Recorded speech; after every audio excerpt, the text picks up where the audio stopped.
I welcome everyone who has joined us, and we're so pleased that you could be here with us today for our event, The Voting Process in Connecticut Behind the Scenes.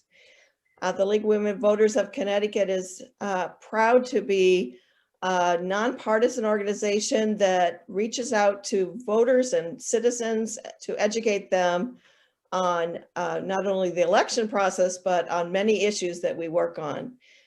Today, we are really going to focus on that process as it goes behind the scenes. We will have a question and answer for those of you who have a question. And please feel free to, if you're in the webinar, to place it in the Q&A box. And if you're watching on Facebook Live, you can ask your question and we'll relay it to Laura Smits, who's going to be our presenter. Rachel Schmidt, who's our Marketing and Development Coordinator, will be monitoring the Q&A and asking questions periodically during the presentation. And now I'm very pleased to introduce Laura Schmitz, who's going to present us the voting process. Thank you, Laura. Thank you, Carol. And welcome everybody. It's so good to see everybody here. One of the things that we've noticed from the 2020 election was all the confusion about how each state does the elections. Some states have all in mail-in voting. Some states have a combination of mail-in and absentee ballot voting, but it's led to a lot of confusion. And one of the things we'd like to do is I'm going to talk to you today about the process and what happens behind the scenes. We're going to take the vote from registration all the way to how it gets counted in Connecticut. Our state is very accessible. On the one hand, we have multiple mandatory registration sessions. We go into high schools. The League is one of the people that does voter registration. Other groups do voter registrations. We have an online registration system. We have Motor Voter. So we do have a very accessible system. However, as we found out during the pandemic, and as a lot of people found out during the pandemic, our system is a little confusing when it comes to absentee ballots. We have to have an excuse to have an absentee ballot. You have to fill out an application to get an absentee ballot. And we don't, even though there was a lot of talk about how we mailed applications to everyone this time because of COVID-19, an application is not necessarily turn into an actual vote or an absentee ballot itself. There still has to be, the application is checked over and over. So what we're going to do today is go through each stage of it. And we'll go down to my little thing and we'll start. And if you have questions, I think it's going to be easier if, as we have said, Rachel will be taking your questions. It's easier to do it one segment at a time as opposed to wait to the end, because there is a lot of detail. So hopefully this won't be too dry and you'll be entertained. So as I said, our process is safe. Our voter registration system is protected against interference by cyber criminals. It's connected, our system is connected to the DMV as well as the Social Security system. It's bipartisan, every level of everything. There are 2 registrars in each town. One is a Republican, one is a Democrat. Sometimes there's an unaffiliated even. So it's every level is cooperation between the parties to make sure that the voters' rights are protected at each level. It's transparent. Our manuals on how we administer elections are available to the public on the Secretary of State's website.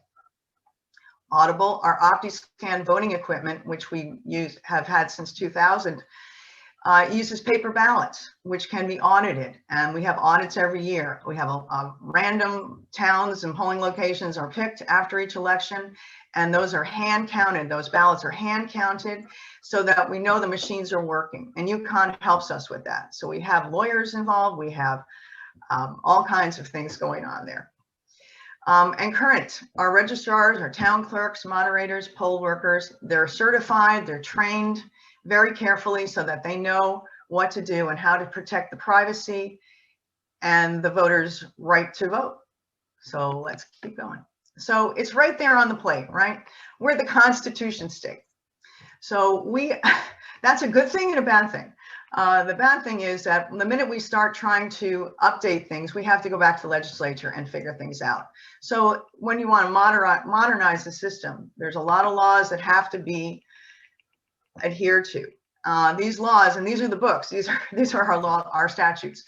And what we have to do is that those laws guide us when we do the manuals, when we do handbooks, when we train people. We're always going back to those laws to make sense out of things, so that every step of the way we have thought about this, and every step is protected.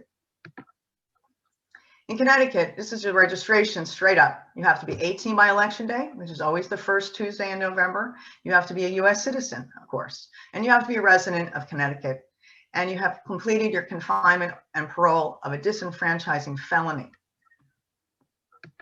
So here's that. This is a registration card. One of the things that has been concerned about is how we identify, how do voters get in the system?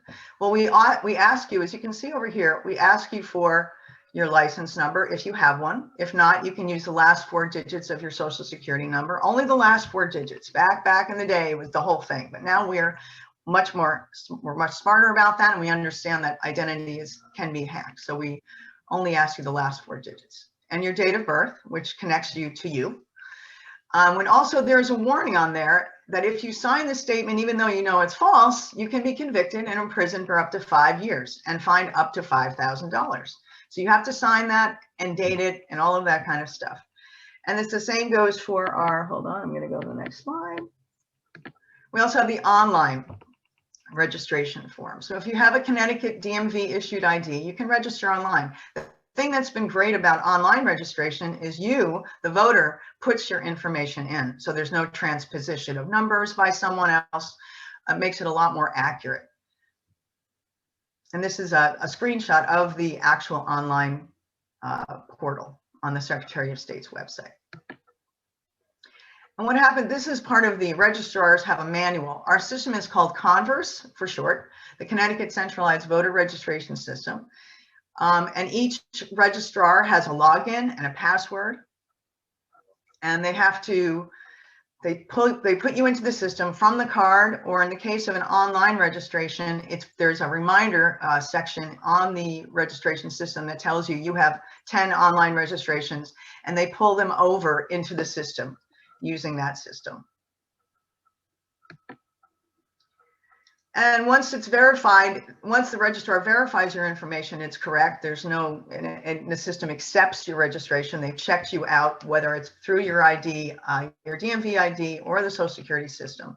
You'll get a letter accepting your registration mailed to your address that you've used to register, and includes your affiliation, if you have one, your polling location, the date of the next election. You can always look up your registration on the Secretary's website, and then we have a QR code for that, which we used last year for contactless voter registration lookup. So that's very handy as well. You can always check your registration, and you don't have to re-register. Some people think that, oh, I have to re-register every year. You don't, unless you move to a different address in Connecticut, in a different town or out of state. It's nice if you move out of state to let the registrars know you're going, because you're the only one who can kind of, we need you to tell us that you're leaving. We can't just willy-nilly pull you off the list. That's another misinformation piece, that people think we just purge everybody from the rolls. We don't do that. We do mail you every year as part of the canvass a letter asking if you're still there, if you haven't voted in a while. So when you get that piece of mail, it's not junk from your registrar. Please fill it out. Help them keep the list updated. And while you've been registering, things are going on behind the scenes. The registrars and the town clerks have to do the canvass. Usually that's after a major election in January. The canvass is sent and notices are sent around to all the registered voters. They're cross-referenced with the national change of address and the postal service. There's also the ERIC system, which is the statewide system where other states notify states when someone from their state has registered in another state. So we do get those notifications to try to keep the list as updated as possible. There is training that they have to undergo. There's a lot of more training than ever before as technology has become a major piece.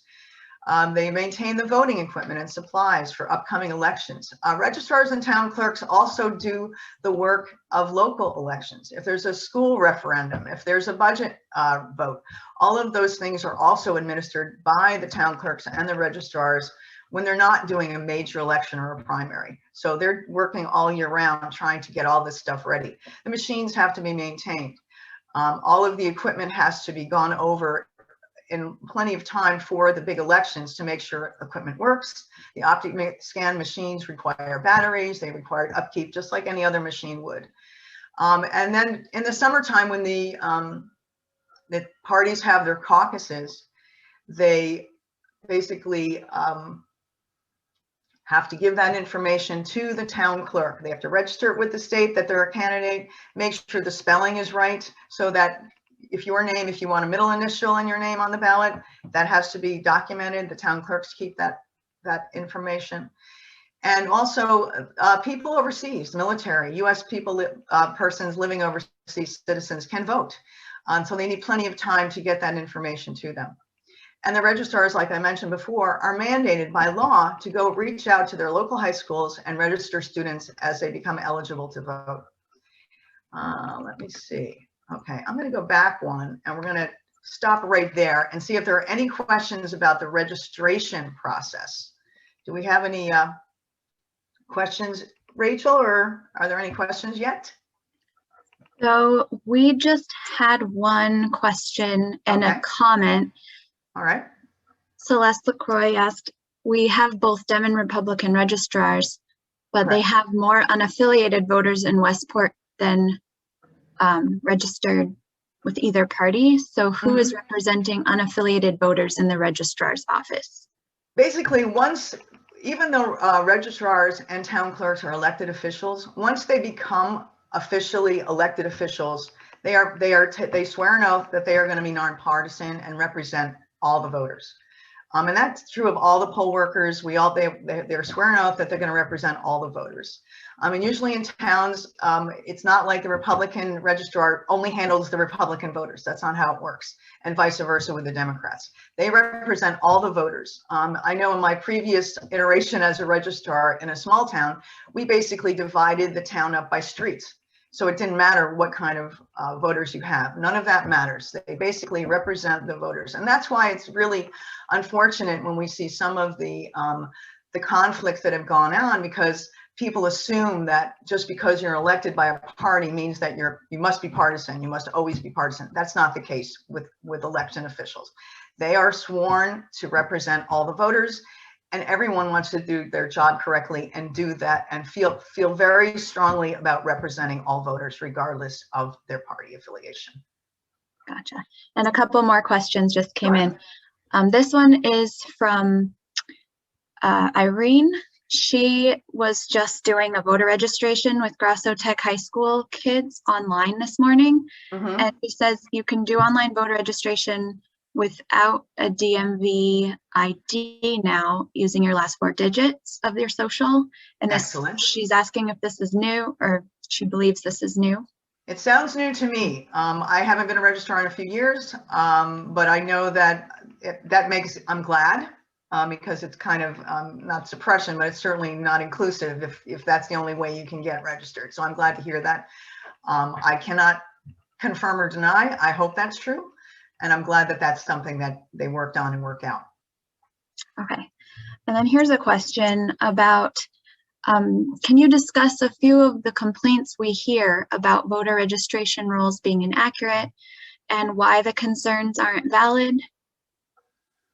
Okay, so like I said, registrars and town clerks try their best to keep the voter rolls current. Unfortunately, the only person, I mean, it's a good thing, right? You can't just take someone off the registration. It has to be, you have to be notified that somehow they've left the town, whether it's by the national change of address, whether it's by, a relative comes in and say so-and-so died. That's not enough. I need to have documentation to pull somebody off the rolls. So what happens instead, if we don't hear back, like I said, the canvas goes out every year, and if people don't return it, and you try to reach out, even when you don't get the letter back, or if it's undeliverable, people are automatically put on what is called the inactive list. The inactive list means that we couldn't pull you off because we don't really know for sure that you passed, or that you moved or whatever, but we do want to keep our rolls current. So we don't think you voted in 4 years, 5 years, whatever. We want to make sure that our rolls are active. So we put you on the inactive list. Now, if you have not moved and you come into the polls and you're not on the active list, you can go to the moderator and the registrars, and they keep a list of the inactive list at the polls, and they can pull you off. There's a form you fill out and say, hey, I didn't move, I really am here, and you can vote. It's not a problem. So this is part of the struggle, is we want to keep the voter list active, but we don't want all of these people who aren't active on the list, because like I said, I know in my address, I moved to a new place. I got 5 applications for an absentee ballot of previous residents in this place. Now you only get 1 vote per voter, 1 vote per address, or more. Actually, if that's a household, you get more. So it can happen. So that's what happens. We don't really pull people off willy-nilly in Connecticut. We give you every possible chance to make sure that you're still here and that your address is active and that you're an active voter. Okay. But it can happen. Duplication can happen. Yeah. And this is a question from Facebook. Mm-hmm. An objection arose about expanding voter registration. The objection was related to a single person registering multiple times in different states, I believe. And please describe how that's avoided. Well, if we get the ERIC system, which is the interstate system that tells us if someone else is registered to vote. It does take a little bit of time to connect to us that has happened. But really, there's just one person, one vote. So if you go to vote and your name is crossed off, that you voted absentee, there's still only 1 vote there. So it's difficult to vote in multiple states. I'm not really sure how that would work. We still require you to have an active address. So if you went to another state, like say you went to a close one, New York, and you voted there, and then you came over here and voted, I'm not sure if one of us would find out. And again, it's not something that you could do widespread fraud. Okay, it would really take a lot. You'd have to get a lot of collaboration with a lot of states and a lot of people to make anything really happen. Thank you. And we have a couple questions about younger voters. Can you comment on kids turning 18 by election day and their ability to vote in primaries? Yes, if you are in Connecticut, if you are 17 during a primary and you're going to turn 18 in that November, you're allowed to register to vote and vote in that primary before that November election. As long as you're going to turn 18 by that November election, and there's a primary, if you're 17, you can vote in that primary. And we keep a list. When you're 17 and you register to vote, in the system, there's a list of people who haven't met the eligible date yet. So that once you turn 18, that flips over and you end up being able to vote. Okay. Oh, and there was a clarification on the prior question. This was a question about different state agencies, not different states. Okay. With automatic voter registration. Okay, the only automatic voter registration we have basically DMV. And I think that's what the question is, right? Am I getting that confused? I think you understand it as well as I do. Okay. Okay, so we move on? We'll move on. High school students, are they automatically registered? They are not. They have to actually go and be registered. And usually the registrars have, they can either give them the online information and do it right there on their phone, or they can fill out a card and the registrars will take it back and put them into the system. Great. And the last question for this section, oh, actually we have more.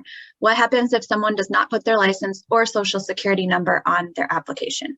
Aha, that's called HAVA, the Help America Vote Act, which was enacted, I believe, in the early 2000s. You can vote without that information. What happens in the system is you're registered, but technically you will have an asterisk by your name when you go to vote, basically because we could not verify you within the system. And at that point, when you go to vote, or whether it's absentee or in person, that asterisk means that they will ask you for further identification. You will have to give them an additional form of identification to prove that you are who you say you are and that you are that person. That's really what that's about. Got you. Okay. And for argument's sake, what keeps a non-citizen from registering and voting? Is it just the risk of breaking the law? That's usually enough. I would think that's enough. I know in my own experience, I have found that new citizens are very proud that they're new citizens, and they need to come and tell me they're new citizens, even though they don't need to. So I really believe the honor system is important. I really don't have a problem with, it's kind of cynical to think that every non-citizen is going to go out and vote. I don't think that happens. I think that there's a lot of people who are they have a lot of pride that they're citizens. We take our citizenship very seriously in this country. And yeah, the threat of jail and fines, it should be enough. You are signing a document knowingly false. So you may be, if there's a way to find you out, we will find you out. All right. And time for one or two more questions, Laura, before we move on? Yeah, let's go. Let's do it real quick. Okay. Regarding removing people from voting rolls, we hear this is happening in other states. Is this part of the law in the state of Connecticut? Or is it just procedural and procedures that can be changed by someone other than the legislature? Does it take an act of the legislature to change how this is done? That's a good question. I'm not sure I know the answer to that question. Like I said, we really try not to take people off unless we know for a fact that they should be taken off. We get a death notice, or we've had, they've emailed us and said, not emailed, but you have to have there's an actual document that says, please take me off your voter rolls. I no longer live here, and you have to sign it. I don't know if the legislature would have to get involved with that. I'm not really sure about that, the answer to that question. Okay. That's why we have the inactive rolls, just in case we miss somebody. We don't want to disenfranchise anyone if we can help it. Gotcha. Okay. And there's one final question. It's a follow-up about somebody who's not a citizen but thinks they are eligible to vote. How do they know at what point, if they tried to register, would they realize, no, I can't do this? Well, the social security number is a pretty solid no. That would be something that would be connected, as well as when you register with DMV. Again, you have to have a birth certificate. You have to do a lot of things to register with the DMV. So we're cross-referenced on that. Okay, thank you. That's all the questions for this section. Okay. So we're going to keep going. The elections calendar outlines mandatory requirements and deadlines that must be followed throughout the year, including when ballots are made, mandatory registration sessions, the training, when you have to train the poll workers. There's all kinds of little detail in there, and it comes out every year, and it's a handy guide. It also helps the parties know when they're supposed to do things, how to petition for when the deadlines are for petitioning, if you want to get on the ballot through a petition. So that's a very useful tool. All right, so it's a month before election day and you're not going to be around. What do? You vote by absentee. Now, this is one of the things we discussed, the difficulty of the application. So you have to get an application, and you need an excuse right now to vote absentee in Connecticut. And our application is a little long-winded. Probably the most important section I always tell people is, please give us an email address or a telephone number, so in case there is a problem, we can get to you. And you'll notice that the statement of applicant is required. You have to swear to God that you are not going to be around, that you're in the armed forces, or that you're not in town during all hours of voting, illness, religious tenets, all of these things. And this last time around, we had COVID-19. The only reason that excuse was allowed was because we had an executive order. In the right-hand column, you can see that little orange arrow. That's the clerk. The town clerk handles absentee ballots, and when they issue the ballot information packet to people, they put a serial number on the outside envelope so they can trace it back to an application. Again, one person, one vote. But you do have to declare that you are this person. You do have to sign this document. So it's, again, hopefully signing something, is really, really important. And they check to make sure you're an active registered voter. And if you're not, they'll contact you and say, hey, you're not an active voter. Either come in or go register online and get active. Otherwise, we can't give you a ballot. We don't just give out absentee ballots willy-nilly. So this is what a ballot looks like. Most of us have seen these by now. This is from the other election, but you get 3 pieces in that packet: the ballot, the inner envelope, which again has to be signed and dated. It's important. This is what keeps the voters' vote private. It's one of the most important pieces of our system. The outer envelope is the mailing envelope, and it is addressed back to the town clerks so they get the information. And you always have to put your inner envelope into the outer envelope, one envelope per voter. Okay, so if you have a household of 5, everybody has their own inner envelope, their own outer envelope, because their name is on the outside of that outer envelope. As you can see, this is the back of the outer envelope. So this is how it comes into the clerk. They have to timestamp it. They have to make sure they sign it, and all the information has to be there. And if someone else is dropping that ballot off for you, you have to sign that as well. This is the other thing, the list, once that absentee ballot comes into the town clerk, the registrars, a few days before the election, sometimes a week before the election, depending on how many absentee ballots have come in, they start checking the checkers list, which will be used for the election, with A's next to that voter saying they voted absentee. So when they go to the polls, they voted absentee, and they will not be allowed to vote because they've already voted absentee. Now, before 10 o'clock, they can go run down to the town clerk's office and retract that absentee ballot and vote, but that does take time. So that's how that works. Okay, so it's election day. It's finally here. We're going to follow that vote. So everything, this is planning, has been planned for months in advance. And this little diagram is a floor plan of how to make the polling location fast and efficient so that every voter can get in quickly, get out quickly, and vote. There, every polling location, there's a 75-foot line where no campaigning can be done. If you'll notice, next time you go to vote in person, you'll notice that the signs are strategically over here as opposed to right next to the door. That's so the voter is not impeded in their right to vote. They're not being hassled by a candidate, at least within the 75-foot line at the entrance of the polling location. And inside the polling location, you'll see a flag. There's everything is mandatory. You have to have the voter's rights. You have to have a sample ballot, which is a big, usually green sheet of paper, which shows the voter before they get in line. So if they have any questions, they can get some of them straightened out before they have to get in line and cast their ballot. And registrars in both parties are responsible for hiring and training poll workers. They give each other lists, and basically they have your checkers. One is from one party, one is from another party, but we'll start with the moderator and the alternate moderator are usually one from each party. And they're basically the CEO for the day. They have the keys for the cabinets. They contain the moderator diary, which is kept if there's any incidences during the day. And they're usually even the simplest things, like so-and-so brought their mother to help them. Can they? Yes, they can. But we have to write that down in the moderator diary. So any little hiccup is written in the diary so that the next election cycle, the registrars can do it better. It's always about improving the system. We always want to try to do things much better than the last time.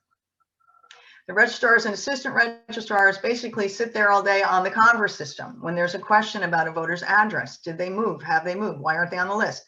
All of that stuff goes back to that Converse system, and the registrars and assistant registrars help with that. And if there is an issue with a voter or anything else, the voter is helped offline so that voting can keep going. So other people are not, hung up by this fact that there's one person needs help. So that's kind of how that goes. Official checkers are a very important part of the process. They're the ones who are in charge of the lists. And when you come in, one usually takes your ID. And again, it doesn't have to be a photo ID. It's a default in Connecticut. It's the easiest thing you have. Most of us have one. Not all of us have one.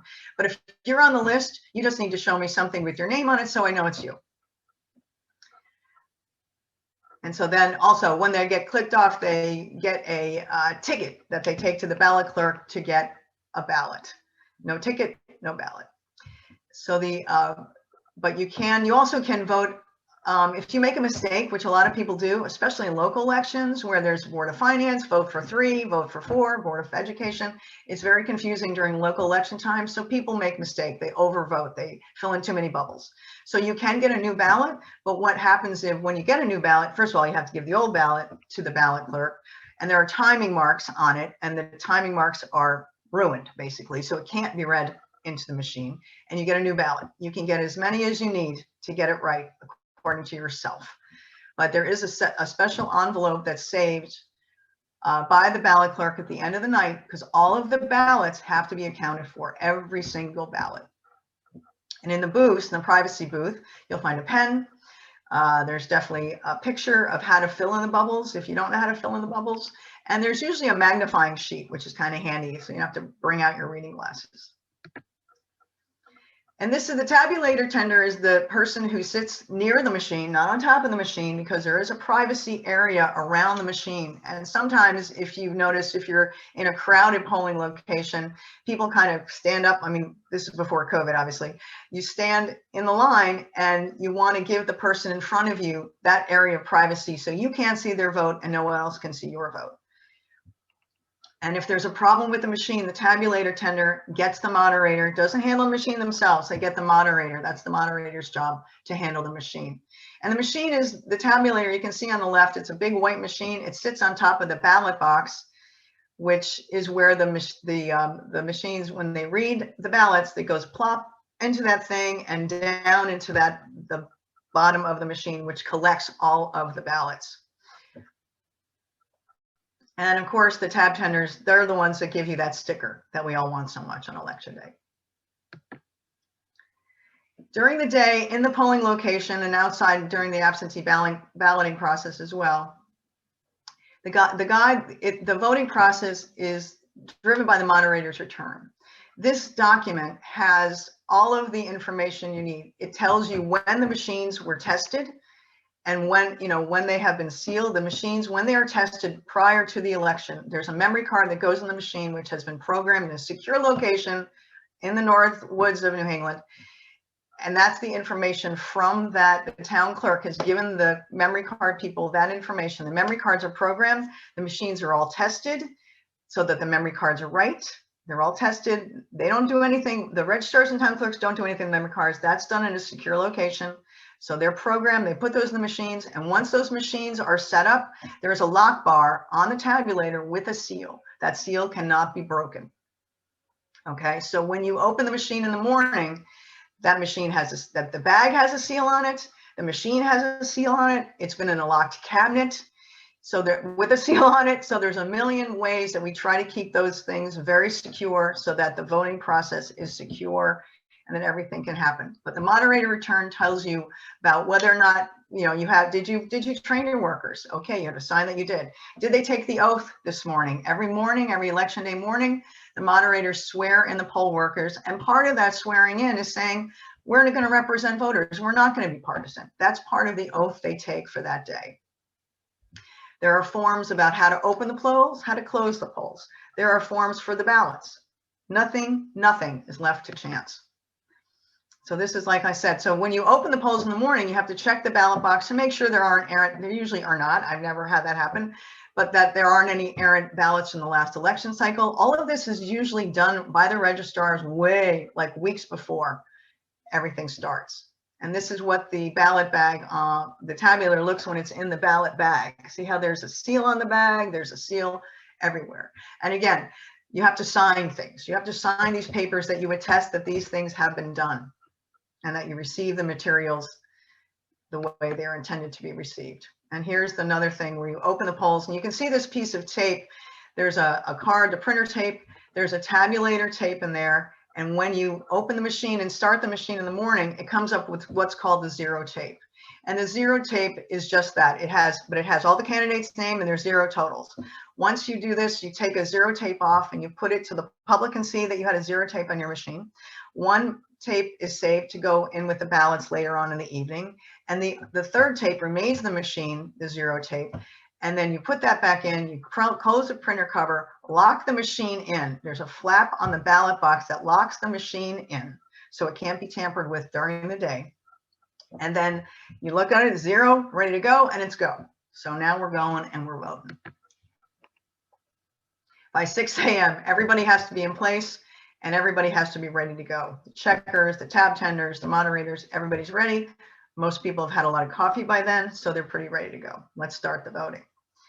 Let me just see if we should, let's take a quick minute if there's any questions, so that, are there any questions, Rachel? There are a few. Okay. So this one is from Mary Kay. I've always been asked for my ID when voting in Norwalk. but I thought Connecticut did not require IDs at the polls. Must I show my ID to vote? We don't require a photo ID at the polls. We do require you to show some form of ID, yes. It's the photo ID that's confusing, I think, to some people. But you do, you are required to show an ID at the polls. If you choose not to show an ID at the polls, you don't have to. But there is a form you have to fill out. You will have to get out of line and fill out that form swearing that you are that person. Cool. And here's another one about the upcoming special elections. Can you confirm, has an executive order been issued to allow absentee ballots because of COVID for the special elections this spring? I'm not sure, but I think so. That one I'm not sure of. I have a feeling that they just extended it so it would include the special elections. That's a question I don't know the answer to, I'm afraid. Okay, and there was another question along those lines about. Okay, yeah, I'm pretty sure they extended it to cover that. I thought it was extended till June, but I'm not sure. And our one more. Yep. Are currently proposed bills for changing absentee ballots really needed? And then comment on some legislators wanting to require absentee ballots to be notarized. Yes, because of our Constitution, our excuses for absentee ballots are written in our Constitution.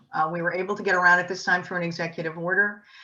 So we do need to change our Constitution and our laws to get that, to have a no excuse absentee ballot situation. And some of the information about, we're going to get into absentee ballots actually in the next session. So I'll talk about that a little more. As far as notarizing an absentee ballot, if you're on the active voter list, that seems to be a lot of work to do to get an absentee ballot. I think that in a way that would disenfranchise people who would not be able to get a notary just to do that. That might be a little bit of a stretch, especially if you're talking about active voters. So I'm going to move on a little bit, keep us rolling. Okay, absentee ballots, how and where are they counted? They're counted in two ways. The district counting is done within the polling location, but off to the side. And how they do that is it's in view, but it's not close enough that people can see the votes. Obviously, the voter privacy is key here, especially with absentee ballots. And the ballots during the day are delivered by the town clerk between 10 a.m. and 12, and then again in the evening before the end of the voting. And those ballots, once they're verified, they're fed through the same optic scan machine that's used by the in-person voters. That's district counting. In central counting, they're done at a central location, usually a town hall or a city hall. They have their own machines, and they do it again the same way they do that. They're both done. They just have their own machine. And they don't usually start until after the deadline for electors to pull their ballots at 10 a.m. I think this year it was stretched till noon, or maybe it was the day before you had to retract your ballot, just because there were so many absentee ballots. And again, the moderator oversees the process. They have teams of 2 workers, 1 from each party. They're trained in the strict protocols of how the ballots are to be prepared. And this is a page from the absentee moderator's handbook. It's 44 pages long. And it's very specific. Step 1, step 2, step 3. So it's a very intricate process, but it's also a nonpartisan process. There are Republicans and Democrats, and if unaffiliateds, working all together to make sure every vote that's eligible can be counted. And what they do is when they are counting, I'll sort of quickly tell you how they do that. It's basically, you have to go through all of the outer envelopes, make sure all the timestamps are there, make sure everything's in order before you even start counting, so that the ballots that can't be counted are put to the side, especially if it's an outer envelope, if there's something wrong with an outer envelope. They basically, and then after everything's been checked, you open the envelopes and you look at the inner envelopes. Are they signed? They're not signed, they're put in a different pile, they're rejected for a reason, and the reason is usually written on the envelope itself. Did they put multiple ballots in an outer envelope? Again, this is something that you want to avoid. Each voter has their own inner and their own outer envelope. They're numbered. That's how we protect not just the voter's privacy, but also from people voting more than once or twice. So the envelopes are separated. Your inner envelopes, everything's decked out, you have a pile. Now you take the ballots out of the envelopes and you lay them face down so nobody can see how anybody voted into a pile, and you shuffle them, you mix them up. And then they are fed into the machines. So it's always, the privacy of the voter is paramount. Okay, it's 14 hours later. It's 8 o'clock. Everybody's been up all day, and now it's time to close the polls. And there's a certificate of closing the polls. So what happens to the machine, first of all, you make sure that everybody who wants to vote has voted. You get them in there. So if you're in the room at 8 o'clock, you're allowed to vote and continue the process. Otherwise, you're out of luck. You have to wait till the next time, to the next election. But what happens is there's an ender card. Let me just see if I can go. I'm going to go up one more. Yeah, there's the ender card. And basically this ender card is put into the machine by the moderator. Again, this is the moderators and the registrars. Again, members of both parties are always there together doing this process to make sure everything is on the up and up. And that will stop the voting, and it starts generating, the machine starts at that point generating the report. And there are different, you take one off and you read, if there is public in the room, because the public is allowed to watch after the polls have closed, if, you know, as long as you're okay with it, and you can be okay with it because it's a public process and they want to know the election results. So you read the results aloud so that anybody listening, press, whoever, can hear the results. And that's what you do with the first tape, and you post it publicly so people can see it. Then there's another tape and another tape, and one is kept for the moderator return at the end of the evening. But then the machine is, you have to sign, all of these tabulator tapes are signed. The moderators and registrars have to sign them. The more people signing them, the better. That means the more people are watching the process and the process was done in the correct way. So once the machine is done, you put it back in its case. I'm going to go back to this. You see this certificate of the closing the polls? This tells you this form has to be filled out, and you have to put in how many absentee, unless if you're doing the counting at the polls, it's absentee. If not, it's you don't need that sheet.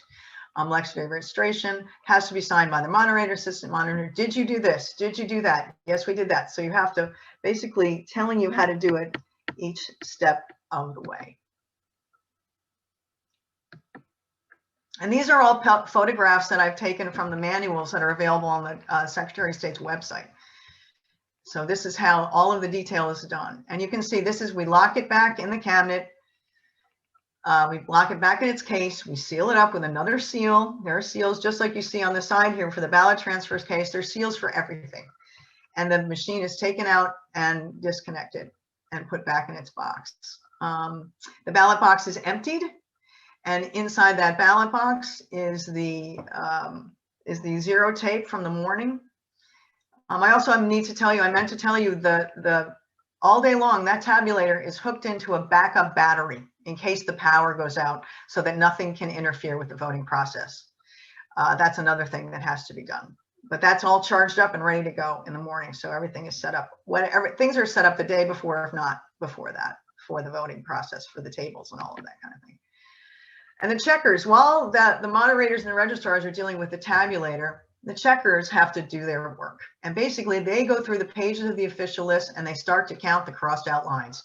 Their numbers must match the machine.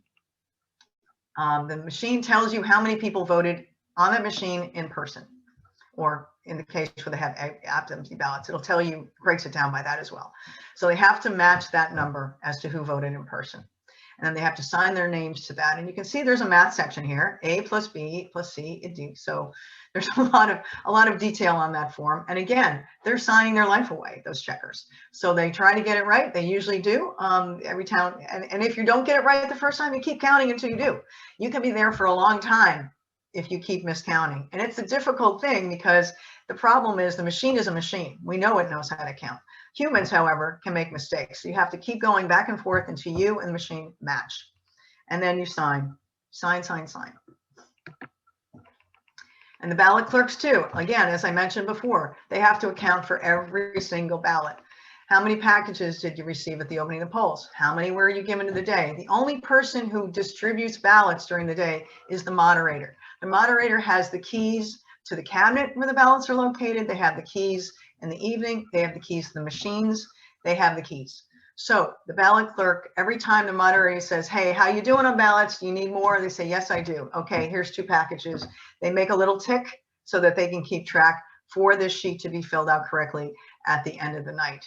The spoiled ballots are accounted for. Abandoned ballots are accounted for. Abandoned ballots are somebody who, you know, they were filling out their ballot and they didn't have time and they left it somewhere. That's considered an abandoned ballot. And it goes into a special, another envelope, but it is counted as a ballot having been counted. Every single ballot, like I said. And again, sign. So at the end of the day, there is the tabulator tape goes onto the form in the moderator's return. Everything has been packed up. It's a puzzle at the end of the day to put everything back together where it belongs for the next election cycle.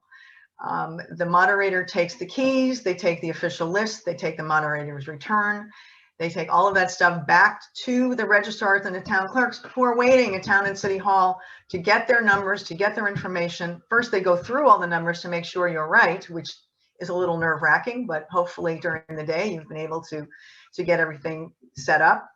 And they basically put it into the election management system at the Secretary of State's office, another login, another password. Again, these are all very protected systems so that the states, all of the states and all the polling locations throughout the state can come together and we get a big number that can be returned about each and every election cycle. I think that's it. So if there are questions, and I'm sure there are a few, let's go for it. All right. So this question is about it's not really a question, but it's a good note. Anyone in line by 8 p.m., not just in the room, may vote. Is that true? Yes. Okay. And then someone also, we had an update from President Carol Reimers about the executive order. Okay, great. That was extended. Mm-hmm. Executive order 10, it looks like, to May 20th. Okay, so it may cover some special elections, I guess. And then we had a question about the moderator. Who is the moderator in the room? The moderator is someone who has been trained. They're usually someone who has some experience being a poll worker. Some people start out as a poll worker, others don't. I'm a moderator myself as a former registrar. It can be anybody who's interested in helping the elections, but you do have to be trained. There's moderator training that's very specific about the machines, and you have to get that updated every couple of years. I have a certificate. I'll show you my certificate. Actually, it's a pretty impressive document. I don't have it framed, but I do have one. So it can be anybody, but usually it's people who have a special interest in elections who are all about democracy. Thank you. And there's a question about cleaning the legal voter lists. How do towns know what percentage of their registered voters are not accurate due to death or moving out of district? The very high percent of voting applications sent by the Secretary of State for absentee ballots returned as not deliverable is concerning to some people. I understand that concern. Again, these are just applications, not absentee ballots. They do have to be, to become absentee ballots, they have to be filled out as an application. So a live person who is at that address has to fill out that application. As far as keeping them accurate, we do as much as we can without disenfranchising a voter. Pretty much daily, weekly, certainly, registrars get information about voters who have left the state, voters who have been pulled off in town. If you move to another town in Connecticut, Converse will tell you that they've moved and that they've re-registered. Converse lets you know that so-and-so has moved to Wallingford. They used to live in Norwalk. Now they live in Wallingford. The system can tell you within state who's moved from state to state when they re-register. And that's why on the voter registration card, there is a section there, have you lived at an address before in Connecticut? You should fill that out if you are registering in a new city, a new town, sorry, because what that will show is that will keep your election history with you. So that, I mean, it's not a perfect system by any sense, but it is updated and we do end up with one person, one vote. Great. And when you were talking about abandoned ballots and how they are counted, does that mean it's put through the tabulator or do you mean it's accounted for? If it's left in a privacy booth, it's an abandoned ballot, it's not counted. If it's left in the tabulator and it can be counted, it will be counted. Thank you. And usually what happens when that happens, like the tabulator tender will, hey, get that person back here, that kind of thing. So we try to get that person back if that happens. Sometimes people are, especially in the local elections where it's confusing and they may have overvoted, they'll throw it in the machine and rush out. And then the machine will pop it back because there's too many votes. And hopefully that person comes back and gets that ballot counted. Otherwise it's abandoned. Thank you. And this is another question about moderators.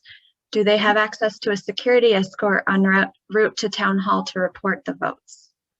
If they need to, I don't know about I have heard that sometimes they are accompanied by security officers and stuff like that, like police.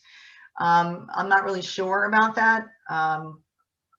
But again, the machine is locked away separately from the moderator. It's locked within a cabinet. It's in a locked cabinet, sealed within a cabinet within a cabinet. Okay. And a clarification about the ballot counting afterwards. You were saying that the public can watch part of the process. Can you comment more on that? Sure. Usually what happens when you when you do the machine, I mean, you as the moderator, you can say we let them in or don't let them in, right? We're ready to let them in or we're not letting, you have time to prepare the things so that the machine is counting, and you're doing it off to the side a little bit so that, they can't see exactly what's going on with the machine, but the public is allowed to be in. You're not usually on top of the machine. There's still an area where you keep the public over there so you can do your work.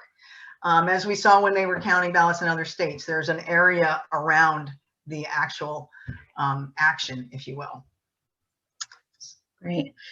And then one more here. Does the state provide any funding to municipalities to support staffing for registrar offices during the election cycles and for voting equipment upkeep? Not really. They're kind of like unfunded mandates. It's basically up to each town to adhere to what the secretary recommends.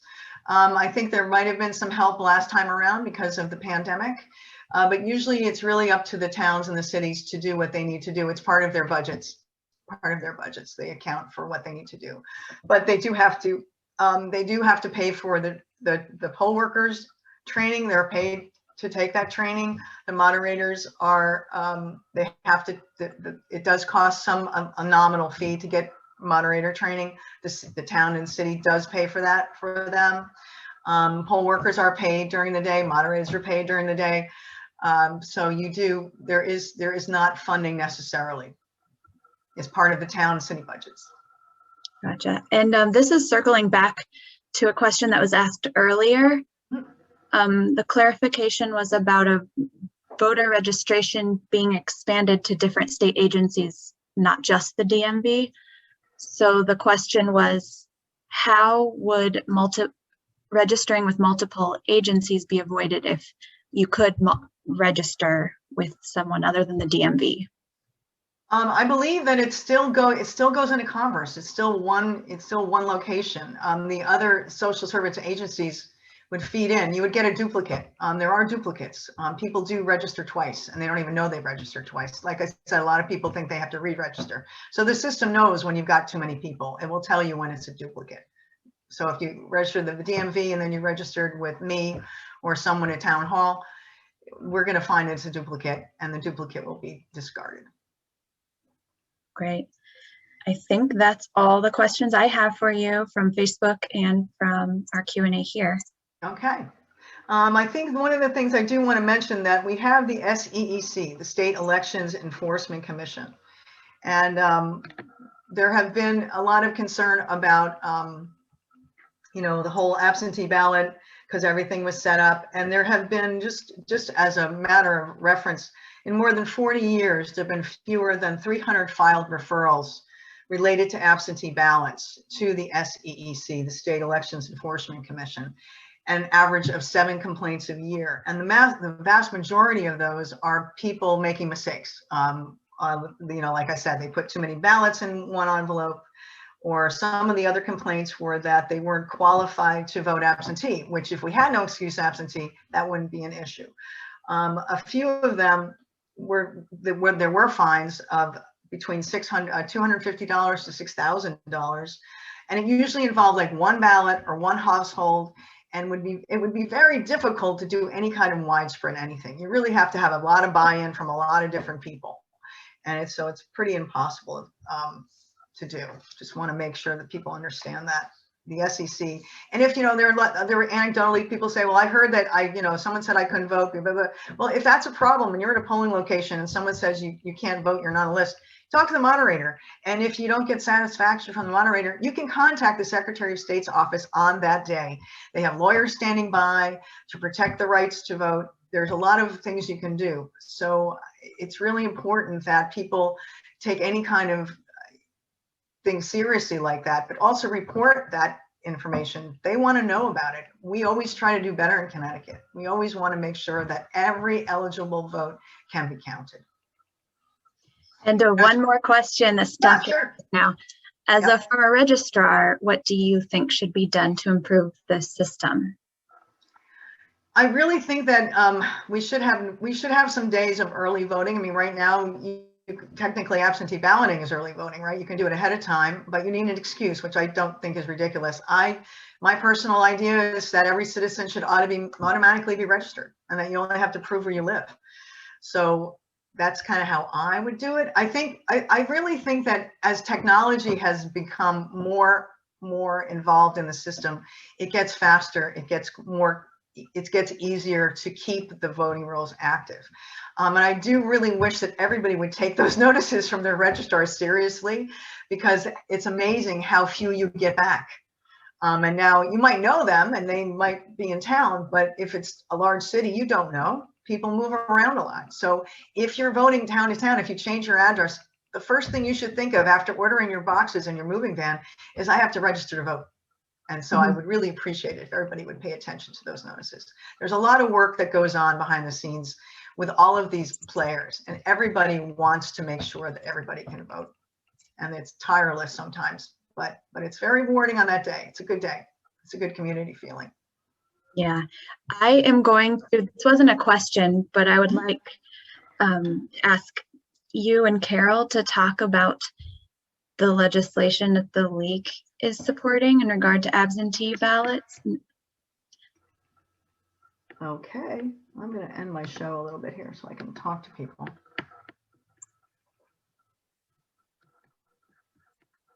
Carol, you're muted. There you go. See my lips moving, but I couldn't hear me, right?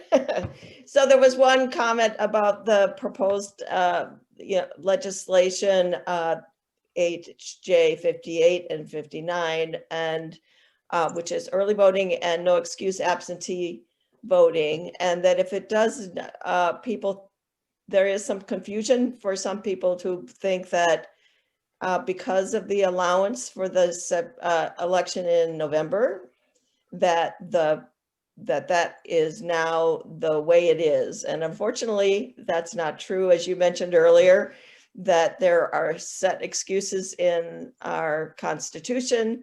And so if this legislation were not to pass, the League is supporting it and hoping it will, then it would remain the same with the same restrictions on absentee voting. And maybe Laura, you could quickly go over what those are. There are not very many of them.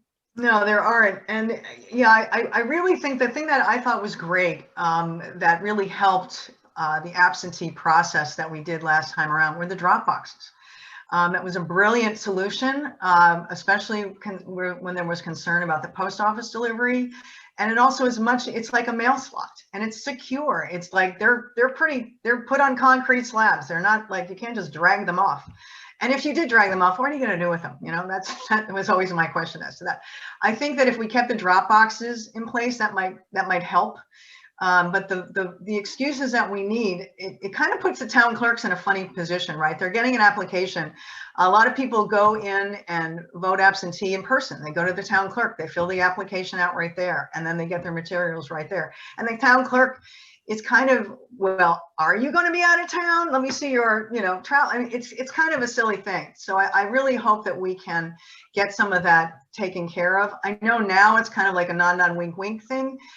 People do it, but it really shouldn't even be that. We should have a no excuse absentee situation.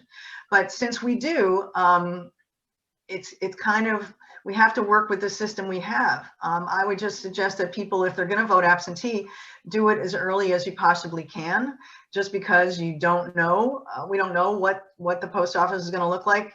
That's one way to do it. The drop boxes are great. I hope, like I said, I hope we keep them. They were an expensive piece of equipment. It would be nice to keep them in the mix, but we do have excuse, and it's kind of unfortunate.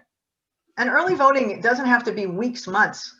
It doesn't have to be, it could be on a weekend day. So many people can't do voting in person for whatever reason. A Tuesday, all day long. If you're like, for instance, if you work on Wall Street, you gotta have to take a train at 5:30 in the morning. You don't get back till 7:30, 8 o'clock. It's going to be tight. So there's it doesn't make sense to not make it easier for people to vote. Great, thank you. So I think that pretty much covers it. And we have this on the screen for you, some additional resources. The Secretary of the State's election and voting resource page, which you can find by searching Secretary of the State, Connecticut elections. Also, we welcome you, the League of Women Voters. We're always looking for people to join us in our effort to empower voters and defend democracy. And we would welcome you to join us. And you can go to our website to do that at www.lwvct.org. And we will be hosting a special event with the Connecticut Mirror on April 29th. And there'll be further details of how you can register for that in the near future on our website as well. And Can again, I just make one real quick thing, Carol? yeah, go ahead, Laura. I just also, one of the best ways to understand the system in Connecticut is to volunteer as a poll worker. The registrars and town clerks are always looking for people to help us around election time. So if you have, it's the best way to learn the system and understand how it goes. And it's also helpful, and it's a community thing, and it's a good feeling. So I'm just going to make that pitch on behalf of registrars everywhere. Yeah, thank you. I know that a number of people this past election volunteered for the first time and found it very satisfying to be part of democracy in action. So any further questions you might have come to your mind after this or that we possibly didn't get to, you can mail them to voter services at lwvct.org, and Laura will respond.